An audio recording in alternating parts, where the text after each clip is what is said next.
Good morning students. I Akshadev Singh welcome you all on Akshadev Tutorial. आज हमारी 10th class की term है और लास्ट टाइम हमने एक्सरसाइज 4.3 का क्वेश्चन नंबर 1 का फर्स्ट पार्ट किया और क्वेश्चन नंबर 2 हमने पूरा कंप्लीट कर दिया। क्वेश्चन नंबर 2 में क्वाड्रेटिक फार्मूला लगना था जिसमें पहले डिस्क्रिमिनेंट निकालना था, उसके बाद हमने एक्स की वैल्यू निकालनी थी। वो हमने तीनों पार्ट किए थे। उसमें हमने देखा था कि जिसमें डिस्क्रिमिनेंट की वैल्यू ग्रेटर देन 0 या इक्वल टू 0 आती है उसी में हम क्वाड्रेटिक फार्मूला लगा के एक्स की वैल्यू यानी कि रूट्स ऑफ द इक्वेशन निकाल सकते हैं। बाकी किसी भी क्वेश्चन में रूट्स ऑफ द इक्वेशन बाकी if D is less than 0 तब हम रूट्स ऑफ द इक्वेशन नहीं निकाल सकते। उसके बाद हमने फिर स्टार्ट किया था completing the square method. Completing the square method में मैंने आपको बताया था कि सबसे पहला स्टेप हमारा क्या है कि एक्स स्क्वायर का कोफिशिएंट बनाना है 1। तो 1 बनाने के लिए या तो आपको गिवन होगा 1 कि सिर्फ एक्स स्क्वायर प्लस आगे टर्म दी होगी, अगर नहीं है तो जो एक्स स्क्वायर का कोफिशिएंट है उससे पूरी इक्वेशन को क्या करो डिवाइड। अब हमने देखा कि फर्स्ट पार्ट हमने कर दिया था, सेकंड पार्ट में क्या दिया होगा 2x square plus x minus 4 equal to 0। आपने देखा कि x स्क्वायर का कोफिशिएंट क्या है 2, तो पहला स्टेप क्या होगा डिवाइड बोथ साइड्स बाय 2। देखो दोनों साइड 2 से डिवाइड किए। अब डिवाइड है तो ऊपर 3 टर्म्स है 1 2 3, क्योंकि मैंने आपको बताया था प्लस और माइनस से टर्म्स डिफरेंशिएट होती है, मल्टीप्लाई डिवाइड करने से एक ही टर्म रहती है। तो यहाँ पे 3 टर्म्स है तो तीनों को 2 हम अलग अलग देंगे। पहला हमने किया 2x स्क्वायर अपॉन 2, दूसरा हमने किया प्लस x अपॉन 2 और तीसरा आ गया माइनस 4 अपॉन 2। ये वाला 2 और ये वाला 2 कैंसिल हो गया, इसके पास कुछ नहीं है तो ये 2 वैसे ही रहेगा। 2 1 जा 2 और 2 2 जा 4 इक्वल्स टू 0। क्या बच गया x square plus x upon 2 minus 2 upon 1 लिखने की जरूरत नहीं है इक्वल्स टू 0। नेक्स्ट स्टेप क्या होता था जो x का कोफिशिएंट है पहले उसका हाफ करो फिर उसका स्क्वायर करो। अब देखो यहाँ पे x का कोफिशिएंट क्या है 1 अपॉन 2, x का कोफिशिएंट क्या है 1 अपॉन 2, इसका क्या करना हाफ, तो कितना हो गया 1/4, क्योंकि आधा करने के लिए 1/2 से क्या करते हैं मल्टीप्लाई, तो 1/2 इंटू 1/2 कितना हो गया 1/4। फिर उसका क्या करेंगे स्क्वायर, उसका कर देंगे स्क्वायर, ये करके स्क्वायर, फिर उसके स्क्वायर को प्लस भी करेंगे और माइनस भी करेंगे। ये मैंने प्लस किया और ये किया माइनस, फिर ये वाला माइनस 2 लिखा इक्वल्स टू 0। प्लस माइनस जिनको नहीं पता दोबारा बता रहा हूँ कि प्लस और माइनस काट दो वापस वही इक्वेशन बच गई ऊपर वाली। तो प्लस और माइनस दोनों इसलिए करना पड़ता है ताकि इक्वेशन में कोई चेंज ना आए और हमारा काम भी चल जाए। अब इसमें सिंपल स्टेप था कि जो x वाली टर्म है वो देखो प्लस किया या माइनस किया, वो प्लस किया तो हमारा फार्मूला बनेगा a प्लस b का होल स्क्वायर। a क्या मेरा x और b क्या मेरा 1/4, तो बन गया x प्लस 1/4 का होल स्क्वायर माइनस 1/4 का होल स्क्वायर करेंगे तो 1 का स्क्वायर 1, 4 का स्क्वायर हो गया 16 माइनस 2 ऐसे आ गया इक्वल्स टू 0। अब ये वाली टर्म ऐसी चलेगी, जो भी चेंज होगी विदाउट x वाली टर्म्स में होगी क्योंकि वो प्लस माइनस करनी पड़ेगी हमें। अब ये फ्रैक्शन है, ये विदाउट फ्रैक्शन है, पहले इन दोनों को क्या लेना पड़ेगा हमें एलसीएम। एलसीएम क्या आएगा दोनों का 16 को 16 से डिवाइड किया 1 आया, 1 को 1 से मल्टीप्लाई किया तो क्या आया 1 माइनस 16 2 का 2 के नीचे 1 है, 16 को 1 से डिवाइड किया 16 आया, 16 2 से कितना हो गया 32 इक्वल्स टू हो गया 0। x प्लस 1/4 का होल स्क्वायर ऐसे ही आ गया। अब देखो ये माइनस 1 के साथ है और 32 भी किसका माइनस का, माइनस माइनस क्या होता है प्लस और साइन किसका था माइनस का, इसलिए मैंने साइन माइनस का रखा और 32 प्लस 1 कितना होगा 33 अपॉन 16 इक्वल्स टू 0। इस चीज का ध्यान रखना, ये जो माइनस है ये पहली टर्म के साथ होगा 1 के साथ, ठीक है। अब मैंने आपको क्या बोला था कि दोनों जगह स्क्वायर बनाना, इधर तो पहले ही ऑटोमेटिकली बना x प्लस 1/4 का होल स्क्वायर, अब हमने इसका भी स्क्वायर बनाना। तो जो नंबर किसी का स्क्वायर नहीं होता उसके ऊपर क्या लगा देते हैं डायरेक्ट अंडर रूट, तो इसको मैंने लिखा अंडर रूट 33 स्क्वायर किसी का स्क्वायर नहीं होता तो उसको मैंने लिखा अंडर रूट 33 का होल स्क्वायर, क्योंकि जब ये कैंसिल हो जाएगा वापस क्या बचेगा 33 और नीचे 16 किसका स्क्वायर होता है 4 का भी स्क्वायर और अंडर रूट 33 का भी स्क्वायर, तो मैंने उसको लिख दिया होल स्क्वायर इक्वल्स टू 0। अभी आपको बन गया a का स्क्वायर माइनस b का स्क्वायर, तो using identity a square minus b square is equal to a minus b into a plus b। तो a क्या है मेरा ये वाली ब्रैकेट और b क्या है मेरी ये वाली ब्रैकेट। पहले क्या लिखना a माइनस b, a का लिखा x plus 1/4 minus under root 33/4, फिर लिखना मैंने दूसरी ब्रैकेट में a प्लस b, a क्या मेरा x plus 1/4 plus under root 33/4। अब देखो दोनों का एलसीएम सेम है तो इनको ले लो, एलसीएम 4 आ गया तो कोई ऊपर कोई चेंज नहीं होगी क्योंकि 4 से डिवाइड करना तो 1 आएगा, 1 से 1 को मल्टीप्लाई करो या अंडर रूट 33 को मल्टीप्लाई करो सेम रहेगा। तो जैसे बचा प्लस 1 माइनस अंडर रूट 33/4 और इधर से बचा x plus 1 plus under root 33 same ही। अब देखो जब भी दो प्रोडक्ट इक्वल टू 0 थे तो हम क्या करते हैं आइदर और, क्योंकि दो नंबर्स के मल्टीप्लिकेशन अगर जीरो है तो उनमें से एक जीरो होगी या दूसरी जीरो होगी, क्योंकि जीरो के दोनों में से एक का जीरो होना जरूरी है। दोनों भी हो जाए तो अलग बात रही, बट एक का जीरो होना जरूरी है, क्योंकि अगर जीरो नहीं होगा तो मल्टीप्लाई जीरो आता ही नहीं विदाउट जीरो। प्लस माइनस करोगे विदाउट जीरो के दोनों टर्म सेम है, माइनस कर दोगे जीरो आ जाएगा। बट मल्टीप्लाई में ऐसे नहीं है, मल्टीप्लाई में दोनों में से कम एक टर्म का जीरो होना जरूरी है। तो वही है आइदर आर का मतलब यहाँ तो पहली जीरो होगी या दूसरी जीरो होगी। Either x plus 1 minus under 33/4 equal to 0 implies x equal to, अब देखो इसको आप ये देखना है कि मैंने आपको क्या बोला था, जब हम इजिकल टू से दूसरी साइड लेते हैं तो साइन क्या होता है हमारा चेंज। +1 किसका उधर जाके क्या हो जाएगा माइनस, और माइनस अंडर 33 वहां जाके क्या हो जाएगा प्लस अंडर 33 इक्वल अपॉन 4 और x plus 1 plus under 33/4 equal to 0, तो एक्स की वैल्यू क्या आएगी -1 minus under upon 4 equal to 0। तो therefore roots of given quadratic equation आ गए, ये हमारे रूट्स आ गए। जिसको ये स्टेप पे नहीं समझ आ रही वो ये स्टेप करने की जरूरत नहीं है उसको, वो इसी को सीधे आइदर और लगा दे, इसी को क्या लगा दे आइदर और, उससे क्या होगा x equal to -1/4 plus under root 33/4, LCM द्वारा 4 हो गया, -1 प्लस अंडर रूट 33।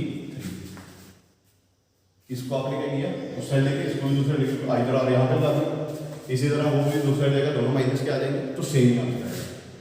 तो इसलिए ये आ गया आपका उसके क्वाड्रेटिक रूट्स। तो इसमें बदल होने की कोई जरूरत नहीं, यही आपका बेसिक शो करता है कि मैथ आपका कितना स्ट्रॉन्ग है। ये छोटी छोटी बातों का तो टेंशन लेने की कोई जरूरत नहीं, चाहे यहाँ से आइदर आर करो चाहे यहाँ से आइदर आर करो, आंसर सेम आना चाहिए बस। उतारो उसको नेक्स्ट क्वेश्चन नंबर 3 करेंगे हम। क्वेश्चन नंबर 3 है 4x, sorry question number first का थर्ड पार्ट अब हम करेंगे। थर्ड पार्ट है 4x² plus 4 under root 3x plus 3 equals to 0। पहला स्टेप x के लिए कोएफिशिएंट 1 बनाना, पहले देखना 1 है नहीं 1 बनाना, किसे डिवाइड करना 4 से, डिवाइड बोथ साइड्स बाय 4, ठीक है 4 तीनों को अलग अलग किया इक्वल्स टू 0, क्योंकि 0 से किसी को भी 0 को किसी से भी डिवाइड करो 0 ही आता है। 4 4 cancel 3/4 equals to 0। x² plus इधर से क्या बचा √3x plus 3/4 equals to 0। Next क्या x के कोएफिशिएंट का हाफ होता है, x का कोएफिशिएंट क्या है √3, उसका हाफ कितना बन गया √3/2, उसका क्या करना होल स्क्वायर, ठीक है उसका होल स्क्वायर को प्लस भी करना और माइनस भी करना। ये लिखा x² प्लस √3 प्लस √3/2 का होल स्क्वायर माइनस √3/2 का whole square plus 3/4 equals to 0। Next उसके बाद हम क्या करेंगे a प्लस b का होल स्क्वायर, क्योंकि x वाली टर्म किसकी है प्लस की, तो बन गया x प्लस √3/2 का होल स्क्वायर माइनस 3 का स्क्वायर कितना होता है, तो सॉरी √3 का स्क्वायर 3, क्योंकि स्क्वायर और रूट कैंसिल हो जाता है 3 बचा, अपॉन 2 का स्क्वायर कितना होता है 4 प्लस 3/4 इक्वल्स टू 0। अब देखो ये माइनस का 3/4 है, ये प्लस का, दोनों क्या हो जाएंगे कैंसिल, पीछे बचा आपके पास x प्लस √3/2 इक्वल्स टू 0, ये वाली टर्म तो कैंसिल होगी। अब देखो इधर एक बात का ध्यान रखना, इसके बाद जो स्टेप है वो क्या है आपका कि आपको दिया हुआ है a का स्क्वायर, फॉर एग्जांपल a का स्क्वायर, a के स्क्वायर को मैं कैसे लिख सकता हूँ a इंटू a, क्योंकि स्क्वायर का मतलब होता है 2 बारी मल्टीप्लाई, तो समझ लो आपके पास ये एक टर्म है a का स्क्वायर क्या होगा a इंटू a, तो a क्या है x प्लस √3, तो x plus √3 into x plus √3, ये याद रखना, आप माइनस मत लगा रहे हैं क्योंकि ये a का स्क्वायर का मतलब होता है a इंटू a, दोनों आगे इक्वल्स टू 0, आगे आइदर और करके x की वैल्यू निकालो। क्वेश्चन नंबर फर्स्ट का फोर्थ पार्ट तो हमने क्वेश्चन नंबर सेकंड में करके देखा, उसका सॉल्यूशन नहीं निकलता क्योंकि उसमें डिस्क्रिमिनेंट की वैल्यू क्या आती है लेस देन 0। तो ये हो गए 3 पार्ट। अब हम करेंगे क्वेश्चन नंबर 3। अब हम करेंगे क्वेश्चन नंबर 3। क्वेश्चन नंबर 3 में भी आपको सेम बोला find the roots of the given quadratic equations, but यहाँ पे जो क्वाड्रेटिक इक्वेशन है वो आपको क्वाड्रेटिक इक्वेशन बनानी पड़ेगी पहले, स्क्वायर की फॉर्म में नहीं। तो पहले हम क्वाड्रेटिक इक्वेशन बनाएंगे, आगे जो तरीका है वो सेम है, मैं सिर्फ आपको क्वाड्रेटिक इक्वेशन बनाना बता दूंगा, उसके बाद जो आप क्वाड्रेटिक फार्मूला लगाओ, चाहे कंप्लीटिंग द स्क्वायर लगाओ, उसमें कोई रोक नहीं है, चाहे फैक्टराइजेशन लगाओ, क्यों क्योंकि उसमें ऊपर ये नहीं बोला यूजिंग, अगर यूजिंग बोला हो तो आपको वही मेथड लगाना, अगर यूजिंग नहीं बोला तो आपने कोई भी मेथड लगा सकते हो। मैं तो आपको ये प्रेफर करूँगा कि आप दोनों मेथड से ट्राई करो दोनों क्वेश्चन को, क्योंकि कई बार वो स्पेसिफाई कर देता है कि भाई कंप्लीटिंग द स्क्वायर से करो या फैक्टराइजेशन से करो या क्वाड्रेटिक तो अब हम क्या करते हैं, पहले इक्वेशन बनाना सीखते हैं, इक्वेशन कैसे करना है। पहला क्वेश्चन में आपको दिया x minus 1/x equal to 3। अब ये फ्रैक्शन है और ये विदाउट फ्रैक्शन है। फ्रैक्शन एक भी आ जाए बीच में, प्लस माइनस करने के लिए क्या लेना पड़ता है, उसका एलसीएम। जिसके नीचे कुछ नहीं होता उसके नीचे 1, अगर x के नीचे कुछ नहीं है तो उसके नीचे क्या है 1। x और 1 का एलसीएम क्या है x। अब देखो x को 1 से डिवाइड करना तो x ही आएगा, क्योंकि 1 से किसी भी नंबर को डिवाइड करना तो देखना कि 1 के टेबल में वो नंबर कहाँ आता है। तो 1 के टेबल में वो नंबर तब आता है जब उस 1 को उसी नंबर से डिवाइड करो। तो 1 × x होता है x, तो x को जब 1 से डिवाइड किया x आया, और x को ऊपर x से मल्टीप्लाई करना है क्योंकि उसके डिनोमिनेटर में क्या है x × x क्या हो गया, x का स्क्वायर, माइनस x को x से डिवाइड किया 1 आया -1, क्योंकि 1 को 1 से मल्टीप्लाई करके 1 ही आ जाएगा इक्वल्स टू 3। x के -1 बन रखा 3 वहाँ पे चल गया, बन गया 3x। अब इसको एक साइड आना, क्योंकि क्वाड्रेटिक इक्वेशन में हमारे पास क्या होता है इक्वल्स टू 0। तो मैंने क्या किया x² -1 -3x इक्वल टू 0। और हम जनरल फॉर्म कैसे लिखते हैं, पहले x² टर्म फिर x वैल्यू फिर कांस्टेंट। तो मैंने वही किया, x² पहले लिखा, फिर लिखा -3x, फिर लिखा -1 इक्वल्स टू 0। ये आपकी बन गई क्वाड्रेटिक इक्वेशन फर्स्ट पार्ट की। अब इसको आगे जैसे मर्जी करो, वो तीनों दोनों फार्मूले लगाओ, एक लगाओ वो आपके पास। अब हम करेंगे इसका सेकंड पार्ट। सेकंड पार्ट में आपको क्या दिया हुआ है 1/x + 4 -1/x - 7 इक्वल्स टू 11/30। अब देखो ये दोनों फ्रैक्शन है तो दोनों का क्या लेना पड़ेगा एलसीएम। तो दोनों जब डिफरेंट टर्म्स है, मतलब को प्राइम टर्म्स है, मतलब उनमें कोई कॉमन नहीं है, कॉमन मल्टीप्लाई में होना चाहिए प्लस माइनस। ये नहीं बोला सर दोनों में x कॉमन है, वो प्लस या माइनस हो रहा है, मल्टीप्लाई में दोनों में कुछ कॉमन नहीं है, मतलब इसका HCF दोनों का कितना है 1। तो जब HCF 1 हो तो दोनों का प्रोडक्ट आया था आपका एलसीएम, दोनों का प्रोडक्ट क्या आता था एलसीएम। जैसे आपको दिया 2 और 7, अब इसका एलसीएम जो बनाते हो ऐसे बनाते हो 2 1 2 7, जैसे 7 को किया 1 का 1 कितना बन गया 14, ऐसे भी तो 2 7 कितना होता है 14। तो जब को प्राइम नंबर आते हैं उनका एलसीएम क्या आता है दोनों का प्रोडक्ट। अब एलसीएम आ गया x + 4 और x - 7। पहले किसे डिवाइड करना है x + 4 से, जब इसको x + 4 से डिवाइड करेंगे x + 4 और x + 4 कट जाएगा, पीछे बचेगा x - 7। x - 7 को ऊपर 1 से मल्टीप्लाई करें तो आ जाएगा x - 7, बीच में साइन इसका माइनस के साथ दिया। अब एलसीएम को किससे डिवाइड करना है x - 7 कट जाएगा, पीछे बचेगा x + 4। अब मेरे को x + 4 ब्रैकेट में लिखना पड़ा क्योंकि दो टर्म्स हैं और बाहर साइन है माइनस का, प्लस का होता तो मुझे ब्रैकेट की जरूरत नहीं पड़ती। तो ये आ गया आपका x + 4 इक्वल्स टू 11/30।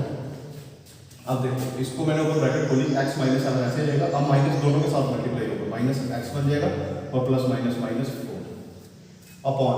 अब इसको भी मल्टीप्लाई करना है, पहले इस x को x से करेंगे तो x² बन जाएगा, x को -7 से करेंगे तो -7x, x की होगी, अब करेंगे 4 +4 को x से किया तो +4x, +4 को -7 से किया तो -28 इज इक्वल टू 11/30। अब देखो ऊपर एक प्लस का x है और एक माइनस का x है, दोनों x और x क्या हो जाएंगे कैंसिल, पीछे बचा आपके पास सॉरी नीचे देखो x और x कैंसिल हो गए, ठीक है। नेक्स्ट स्टेप में क्या बचा -7 और -4 कितना हो गया -11 अपॉन, नीचे बचा x², ये माइनस का 7x है, ये प्लस का 4x है, माइनस हो गए और बड़ी टर्म के साथ माइनस है तो माइनस ही आएगा, 7 में से 4 के 3x बचे -28 इज इक्वल टू 11/30। अब देखो मैं इस 11 और इस 11 को यहाँ भी काट सकता हूँ, जिन बच्चों को पूरा फ्रैक्शन मैथ जिनका बेसिक स्ट्रॉन्ग है तो वो यहीं पे काट सकते हैं, जिनके लिए नहीं उनके लिए मैंने पूरा एलैबोरेट करके आगे किए। अब क्या करना है, हमें क्रॉस मल्टीप्लाई करना है, ये डिवाइड ऊपर चल जाएगा, ये 30 इधर आ जाएगा, -11 × 30 इज इक्वल टू 11 × दिस, तो इसको ब्रैकेट में रखना पड़ा क्योंकि तो एक से ज़्यादा टर्म्स हैं। अब देखो 11 और 11 सेम है, मैं इसको उठा के दूसरे ले जाएगा, यहाँ पे मल्टीप्लाई हो रहा है, यहाँ पे जाके क्या होगा डिवाइड, इज इक्वल टू पीछे बचा x² -3x -28, 11 और 11 कैंसिल, यहाँ पे बच गया -30 is equal to x² -3x -28। अब इसको -30 को वहाँ पर उठा के लेगा बन गया +30।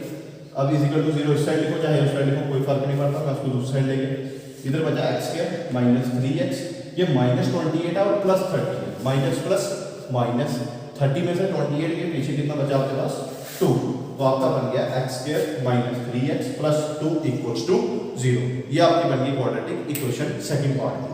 अब इसको भी आप दोनों में से कोई भी एक फार्मूला लगा के आप सॉल्व करेंगे, ये हो गया। अब हम करेंगे नेक्स्ट क्वेश्चन। अब हम करेंगे क्वेश्चन नंबर 4। क्वेश्चन नंबर 4 में हमें दिया गया है the sum of reciprocals of रेमनसेज। सम ऑफ रेसिप्रोकल, रेसिप्रोकल क्या होता है, जैसे आपको कोई नंबर दिया 3 तो उसका रेसिप्रोकल होगा 1/3। अगर आपको नंबर दिया 1/3 तो उसका रेसिप्रोकल होगा 3। मतलब उसको उसकी पोजीशन को इंटरचेंज करना, ऊपर नीचे इंटरचेंज। 3 का 1/3, 1/3 का 3 ऊपर चल गया, 1 नीचे आ गया, नीचे 1 की कोई वैल्यू नहीं होती। रेसिप्रोकल होता है उसका उल्टा करना, उसकी पोजीशन चेंज करना। जहाँ आप बोलोगे उसकी डिवाइड कर देना, उसको ऊपर वाले को नीचे, नीचे वाले को ऊपर करना। तो उसने बोला sum of reciprocals of Rahman's ages in years, मतलब सालों में लेंगे 3 ईयर्स अगो, 3 साल पहले, एंड 5 ईयर्स फ्रॉम नाउ, और 5 साल बाद, मतलब 3 साल पहले प्लस 5 साल बाद जो रेसिप्रोकल उनके 3 साल पहले वाली एज और 5 साल बाद वाली एज, उन दोनों का रेसिप्रोकल को जब हम प्लस करते हैं तो हमें क्या मिलता है 1/3, हमें मिलता है 1/3। उसने बोला फाइंड हिज प्रेजेंट एज, उसकी आज की एज निकालो कितनी है। आज की एज निकालनी थी तो मैंने वो लेट करी, let the Rahman's present age be x years, की उसकी आज एज कितनी है x ईयर्स। 3 ईयर्स अगो मतलब 3 साल पहले, तो उसकी 3 साल पर आज x है तो 3 साल पहले कितनी होगी x - 3, क्योंकि आज अगर मैं 5 साल का तो 3 साल पहले कितना था 2 साल, फिर 3 का हुआ, फिर 4 का हुआ, आज 5 का हुआ, तो वो माइनस करनी पड़ती है एज। पीछे 8th क्लास में भी आपने पढ़ा होगा इसको माइनस। तो रहमान्स की एज कितनी आई x - 3 ईयर्स। अच्छा आफ्टर 5 ईयर्स मतलब 5 साल बाद, 5 साल बाद रहमान्स की एज कितनी आई x + 5, क्योंकि आज x है तो 5 साल बाद वो होगा x + 5 ईयर्स का। इधर तक आपका हो गया एजेस। अब अकॉर्डिंग टू क्वेश्चन उसने क्या बोला था, sum of reciprocals of ages, sum of reciprocals of ages. किसका रेसिप्रोकल लेना, 3 साल पहले वाली उम्र, 3 साल पहले कितनी थी x - 3, x - 3 का रेसिप्रोकल क्या आएगा 1/x - 3 प्लस, और 5 साल बाद वाली एज, आज x है तो 5 साल बाद कितनी x + 5, उसका रेसिप्रोकल क्या होगा 1/x + 5। आज x - 3 फिर plus 1/x + 5 is equal to 1/3। ये आ गया आपके एजेस के रेसिप्रोकल। इनको जब प्लस किया, अब फ्रैक्शन क्या है, फ्रैक्शन जो है हमारी डायरेक्ट प्लस नहीं होती, तो फ्रैक्शन को प्लस करने के लिए दोनों का क्या लेना पड़ता है एलसीएम। एलसीएम क्या आएगा मेरा x - 3 into x + 50 into x + 5, क्योंकि दोनों सेम बात, कि दोनों क्या है नॉन कॉमन टर्म्स है, मतलब दोनों का रेसिप्रोकल क्या है, दोनों का रेसिप्रोकल, दोनों का एचसीएफ क्या है 1, तो जिनका एचसीएफ 1 होता है उनका एलसीएम क्या आता है दोनों का प्रोडक्ट, तो इनका x - 3 इंटू x + 5। अब देखो एलसीएम है मेरा x + 3 इंटू x + 5, डिवाइड किससे करना है x - 3 से, x - 3 से जब इसको मैं डिवाइड करूंगा, आपको एक स्टेप में मैं करके बता दूं, x - 3 और इधर है x + 5। जब मैंने इसको डिवाइड किया x - 3 के साथ, x - 3 कट गया, पीछे का बचा x + 5। अब x + 5 को 1 से मल्टीप्लाई करना तो क्या बच जाएगा x + 5। इसी तरह जब इस एलसीएम को x + 5 से डिवाइड किया तो पीछे क्या बचेगा x - 3, और x - 3 को फिर मैंने किससे मल्टीप्लाई करना है 1 के साथ, इज इक्वल टू 1/3। ये आपने क्वेश्चन नंबर 3 का सेकंड पार्ट भी किया होगा, मैं तो ऐसे आपको समझा रहा हूँ, ये तो आपने पहले का एक बार इसको कर चुके हैं, कैसे इसको करना यार।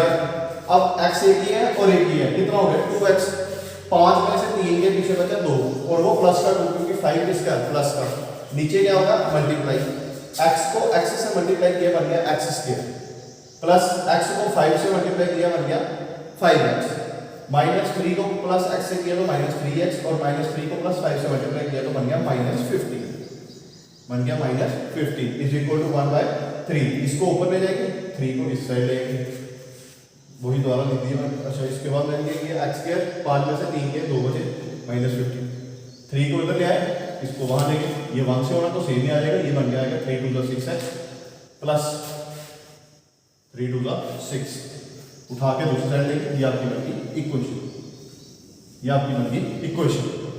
आज इसके आगे आप अपने द्वारा इसको सॉल्व करो, आगे किसी भी मेथड से सॉल्व करके इसका आंसर निकालो। अच्छा इक्वेशन हमारी बनी x² - 4x - 21 = 0। किसी भी मेथड से करो, मैंने लगाया स्प्लिटिंग द मिडिल टर्म या फैक्टराइजेशन बोल सकते हैं।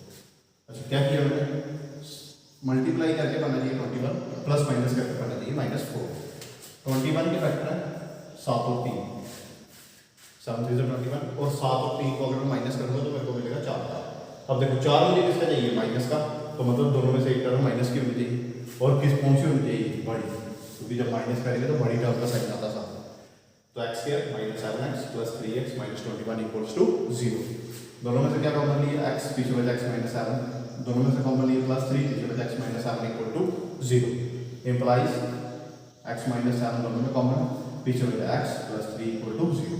आइदर ऑफ लगाया x की value x i plus 7 x i minus 3। अब x को हमने एज लेट किया और एज नेगेटिव नहीं होती तो ये रिजेक्ट हो जाएगी, तो रेमार्क्स की प्रेजेंट एज कितनी आ जाएगी 7 years। आज हमारा हो गया क्वेश्चन नंबर 4 खत्म। फिर भी मैं आपको बार बार बोल रहा हूँ, अगर आपको मैंने एक क्वेश्चन का एक पार्ट पूरे 3 पार्ट समझा दिए हैं तो आपको जो क्वेश्चन ये जो स्टेटमेंट वाले क्वेश्चन आएंगे आप मेरे अगर आपको समझ आ रही है मैथ आपको तभी समझ आएगी अगर आप सिर्फ इसको इक्वेशन तक देखो कि इक्वेशन कैसे बनती है। एक क्योंकि फर्स्ट टाइम आपको इक्वेशन बनाना देखनी पड़ेगी कि इक्वेशन कैसे बनती है, कहाँ पे जाके इक्वेशन रोकनी पड़ती है हमें। तो उसके लिए क्या करना आपने कि इक्वेशन तक देखो, उसके बाद ये चीज़ आप खुद निकालो। अब हर एक चीज़ को अगर आप देख देख के बार बार करोगे तो वो फिर मैथ किस हिसाब से आएगा। मैथ है कोई आपका सब्जेक्ट तो है नहीं। और दूसरी बात, अगर हमें चलो इतना तो हमें पता है कि अब जिस हिसाब से हमारा टाइम वेस्ट हो रहा है तो जेके बोर्ड जो है या CBSE का पता नहीं, जेके बोर्ड शायद में भी 90% चांस है कि आपका सिलेबस बोर्ड का रिड्यूस कर दे। फॉर एग्जाम्पल उसने आपके 15 में से 10 चैप्टर या 8 चैप्टर रख दिए कि भाई आपके UT2 में आए। अब आपने अपना फ्यूचर देखना है या सिर्फ 10th के पेपर देखना है। अगर आप सिर्फ 8 चैप्टर पे फोकस करोगे कि भाई बोर्ड का ऑर्डर आएगा हम बाद में पढ़ना स्टार्ट करेंगे 8 चैप्टर, या हम चैप्टर से थोड़े थोड़े समझते हैं, बाद में जब बोर्ड का ऑर्डर आएगा जो चैप्टर पेपर में आएंगे हम उसको उस समय स्ट्रांगली रिवाइज कर लेंगे, तो उससे आपका नुकसान है। इन फ्यूचर 11th 12th में तो जाके जब आप 11th में पहुंचोगे तब थोड़ा देखा जाएगा कि ये लॉकडाउन वाला बैच आ रहा है जी, इसका सिलेबस कम करो। चलो 11th वालों ने सोच लिया, 12th वालों ने जेके बोर्ड ने सोच लिया कि भाई ये लॉकडाउन वाला बैच है, इनका सिलेबस कम करो। IIT AIEEE जब उसका एग्जाम देने जाओगे तब कौन सोचेगा, MBBS का एग्जाम दोगे तब कौन सोचेगा कि भाई ये लॉकडाउन का बैच है, इनका सिलेबस कम करना, क्योंकि उनको डॉक्टर्स और इंजीनियर्स तो अच्छे वेल क्वालिफाइड चाहिए। क्योंकि कल को अगर आप अधूरी नॉलेज से डॉक्टर इंजीनियर बन के या टीचर बन के, तो वो आपको अधूरी नॉलेज होगी तो आप बच्चों को भी कम पढ़ाओगे। आपको अगर मैं कम आप खुद 10th में कम पढ़ोगे, कल को आपका छोटा भाई बहन समझ में आ गया तो फिर आपको प्रॉब्लम होगी। तो इसलिए लॉकडाउन में अगर आपको पढ़ाया जा रहा है तो मेरी आपसे एक ही रिक्वेस्ट है कि उसको अच्छे तरीके से पढ़े। हर एक चीज़ चाहे जो भी पढ़ाया जा रहा है, बेसिक पढ़ाया जा रहा है, उसको अच्छे से पढ़ो। अगर आपके 10th का नहीं किसी बच्चे को मिल पा रहा, 8th का पढ़े, 9th का पढ़े, अपनी प्रीवियस पिछली क्लास का पढ़े, ताकि वो चीज़ आपको बेसिक्स क्लियर हो जाए। ये जो मैं प्लस माइनस कर रहा हूँ, ये छोटी छोटी चीज़ें माइंड में होनी चाहिए। आपको यहीं से पता चल जाए 21 के फैक्टर क्या होंगे 7 3, क्यों? क्योंकि हमें 4 बनाना है, तो 7 में से 3 गए तो 4 बचता है। वो चीज़ें आपको ऐसे माइंड में स्ट्राइक करनी चाहिए देखते ही। वो कब करेंगे? जब क्वेश्चन की प्रैक्टिस 5 7 10 15 बार हो। बाहर तो घूमना नहीं है, लॉकडाउन है, घूमोगे खुद बीमार होगे, पूरी फैमिली बीमार करोगे, इस बीमारी का कोई इलाज है। तो इससे अच्छा ये है कि एक साथ घर में ही बैठे रहें जब तक इस बीमारी का इलाज नहीं होता, तो आप घर पे बैठे, क्योंकि फ्यूचर आपका अपने हाथ में। दूसरा आपका फ्रेंड घूम रहा है, दूसरे बच्चे घूम रहे हैं, उससे आपका नुकसान है, आपके घर वालों का नुकसान है, उसके घर वालों का हाई है, आपके घर वालों का भी नुकसान है। तो मैं बार बार यही बोलता हूँ कि अपनी पढ़ाई पे ध्यान दें। पढ़ाई की आपके पास एक गोल्डन अपॉर्चुनिटी, गोल्डन के डायमंड अपॉर्चुनिटी है कि आप घर पे बैठ के एक चीज़ को 20-20 बार पढ़ सकते हो। क्यों? क्योंकि आपको स्कूल नहीं जाना, आपके पास स्कूल का कोई बर्डन नहीं है इसमें। सिर्फ आपने क्या करना है, जो आपको पढ़ाया जा रहा है उसको रिवाइज करते जाओ, खुद चीज़ें नई नई ढूंढना स्टार्ट करो, डिक्शनरी में उसका मीनिंग देखो, यूट्यूब पे आपको हर एक चीज़ मिलती है, गूगल पे सर्च करो, हर एक चीज़ को उसको आंसर निकालना स्टार्ट करो, उस चीज़ को समझना स्टार्ट करो। नहीं आगे बढ़ो, कितना पढ़ाया जा रहा है उस चीज़ को तो कम से कम पूरा से माइंड में आपके हो जाना चाहिए। जैसे क्वेश्चन दिया एकदम स्ट्राइक करना चाहिए, उस क्वेश्चन में ऐसे नहीं, ये भी ऐसे करना, प्लस कहाँ करना, मल्टीप्लाई कैसे करना, डिवाइड कैसे करना, ये छोटी छोटी चीज़ें अब 10th में जाके सीखने वाली तो है। 8th और 9th का काम था सारा है, अब नहीं सीखी है तो आप इसको थोड़ा आगे जाके कोशिश करो। So stay home, stay safe, thank you.